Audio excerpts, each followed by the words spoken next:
Welcome to medical do. जैसा कि आपने थंबनेल देख ही लिया होगा कि आज मैं सीनेट के काउंसलिंग से रिलेटेड जितने भी डॉक्यूमेंट्स की नीड है पूरे बताने वाला हूँ। हालांकि ये वीडियो मुझे पहले भी बना देना चाहिए था, बट मैंने भी काउंसलिंग में पार्टिसिपेट किया था। और दूसरी चीज़ ये है कि मुझे भी डॉक्यूमेंट्स के बारे में ज़्यादा जानकारी नहीं थी, तो मैं जब काउंसलिंग के लिए गया तब मुझे पता चला कि कौन कौन से डॉक्यूमेंट्स की ज़्यादा नीड है। तो ज़्यादा देर ना करते हुए वीडियो को शुरू करते हैं। मैं इस वीडियो में एक एक करके आपको सारे डॉक्यूमेंट्स बताऊंगा, किस किस डॉक्यूमेंट्स की आपको नीड रहेगी और ये डॉक्यूमेंट्स आपको कहाँ से मिलेंगे, और यदि नहीं मिल पा रहे हैं तो आपको आगे क्या करना पड़ेगा। चलिए शुरू करते हैं। पहला डॉक्यूमेंट है आपका 10th की मार्कशीट, जो आपने जब 10th पास की थी तभी मिल गया होगा। दूसरा आता है 12th की मार्कशीट।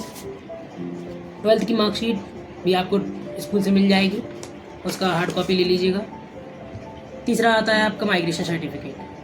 जी, तो माइग्रेशन सर्टिफिकेट आपको जहाँ से आपने 12th पास की थी, तो जब रिज़ल्ट मिलता है तभी आपको माइग्रेशन सर्टिफिकेट दिया जाता है। अगर आपको नहीं पता है माइग्रेशन सर्टिफिकेट कैसा है, मैं आपको बता देता हूँ कि ये कुछ इस तरीके का दिखता है। अगर आप CBSE बोर्ड से हैं, मैं CBSE बोर्ड से था तो मुझे ऐसा मिला था। उसके बाद आता है आपका डोमिसाइल। डोमिसाइल होना बहुत ज़रूरी है, इससे पता चलेगा कि आप UP से रहने वाले हैं कि नहीं, और ये कॉलेज में बहुत ज़रूरी मान्य है। इसके बाद आता है आपका वेरिफिकेशन शीट। वेरिफिकेशन शीट लिए बिना मत जाइएगा, आपको वेरिफिकेशन शीट ले जाना है। जब आपने फॉर्म भरा था तो आपको एक वेरिफिकेशन शीट मिली होगी, जिसमें आपके सिग्नेचर, आपकी फ़ोटोग्राफ और 2 आइडेंटिटी प्रूफ लगते हैं, तो आपको आपके साथ ले जाना है। इसके बाद आता है आपका TC, जो भी आपको स्कूल से मिलेगा जहाँ से आपने 12th पास की है, ले जाइएगा। फिर देन आता है आपका स्कोर कार्ड, सीनेट का स्कोर कार्ड, जिस पे लिखा रहता है क्वालिफाइंग फॉर काउंसलिंग, वो ले जाइएगा। देन आपका एडमिट कार्ड, जिस पे बायोमेट्रिक की सील लगी है, गोल्डन कलर की होती है जो। देन आपका अलॉटमेंट लेटर, जो रिजल्ट आने के बाद आपको मिला था कि आपने जब कॉलेज भरा था, तो आपको उसके साथ डाउनलोड करना पड़ेगा। वेबसाइट पर जाइएगा ABBOME की, तो उससे आप अलॉटमेंट लेटर डाउनलोड कर सकते हैं। देन आपका आता है बर्थ सर्टिफिकेट। बर्थ सर्टिफिकेट का इतना नीड नहीं पड़ता है, बट अपने साथ ले जाइएगा, एक डॉक्यूमेंट में कुछ नहीं जा रहा है। मेरा सबमिट नहीं हुआ था, उन्होंने कहा था अगर आप 10th का दे रहे हैं मार्कशीट, तो उसमें डेट ऑफ बर्थ आपकी रहती है, इसी के हिसाब से आपकी डेट ऑफ बर्थ को काउंट किया जाता है। अगर आप ले जाएंगे तो भी कोई दिक्कत नहीं है, आप ज़रूर ले जाइएगा। देन उसके बाद आता है आपका कैरेक्टर सर्टिफिकेट। आपका कैरेक्टर सर्टिफिकेट जहाँ से आपने 12th पास की थी वहीं पर आपको मिलेगा। स्कूल में जाइएगा, कहिएगा कि मुझे कैरेक्टर सर्टिफिकेट बना के दे दीजिए। यदि आप कॉलेज में हैं, आपने कोई ग्रेजुएशन की है, तो आपको कॉलेज से मिलेगा। कॉलेज वालों के पास जाइएगा, उनसे कहिएगा मुझे कैरेक्टर सर्टिफिकेट चाहिए। उनके पास एक फॉर्म रहता है, वो पर्टिकुलर कैरेक्टर सर्टिफिकेट का ही फॉर्म रहता है। आपको कुछ लिखेंगे उस पर आपके बारे में, गुड बिहेवियर वगैरह के बारे में लिखेंगे। दैन वो प्रिंसिपल के साइन करा के आपको दे देंगे, तो आप उसे ले आइएगा। देन आधार कार्ड, कोई भी वैलिड ID प्रूफ, मेरे लिए आधार कार्ड ही होता है, तो वो ले जाइएगा। आपकी 5 फ़ोटो पासपोर्ट साइज जो आपने एप्लीकेशन फॉर्म में लगाई थी, सेम वेरिफिकेशन शीट में लगी होंगी।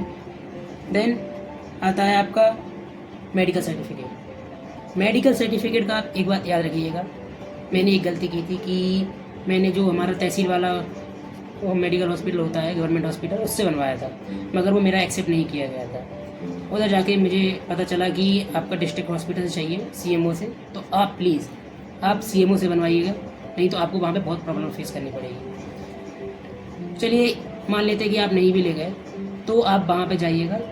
आप कहेंगे उनसे कि मेरा गैप्सा मेडिकल सर्टिफिकेट नहीं है, वो कहेंगे कोई बात नहीं। वहाँ पे हर डिपार्टमेंट के एक हेड रहते हैं, वो सब लोग आएंगे। ऑर्थोपेडिक्स हुआ, और भी सर्जिकल हुआ, रेडियोलॉजी हुआ, ये सब आएंगे, आपका चेकअप होगा और आपको एक डॉक्यूमेंट पे सिग्नेचर करके दे देंगे, भाई आपका मेडिकल सर्टिफिकेट मान लिया जाएगा।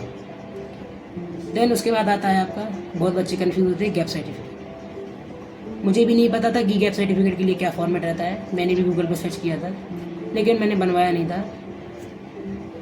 अगर आपका बन जाता है तो बहुत अच्छी बात है, मगर आप जब कॉलेज आएंगे तो वहाँ जहाँ भी आपको कॉलेज मिल रहा है, वहाँ की एक तहसील होती है, कॉलेज वाले आपको बता देंगे कि कोई बात नहीं, अगर नहीं है आपके पास तो आप तहसील जाइएगा। वहाँ किसी भी जो रहते हो एडवोकेट टाइप, उनको कहिएगा कि मुझे गैप सर्टिफिकेट चाहिए, इस कॉलेज में मुझे देना है, तो आपका गैप सर्टिफिकेट बना के दे देंगे। आप अपनी मार्कशीट ले जाइएगा। उसके बाद वो 50 रुपये के स्टाम्प पे बनाते हैं। साथ साथ आपको 2 चीज़ें और बनानी पड़ेंगी जिसे हम एफिडेविट कहते हैं। वो कॉलेज में ही आपको जाके पता चलेगा, ऐसे कोई नहीं बताता है। मेरा हुआ था तो मैं बता देता हूँ आपको। गैप सर्टिफिकेट के साथ 2 डॉक्यूमेंट्स आपको बनवाने पड़ते हैं, उन्हें एफिडेविट कहते हैं।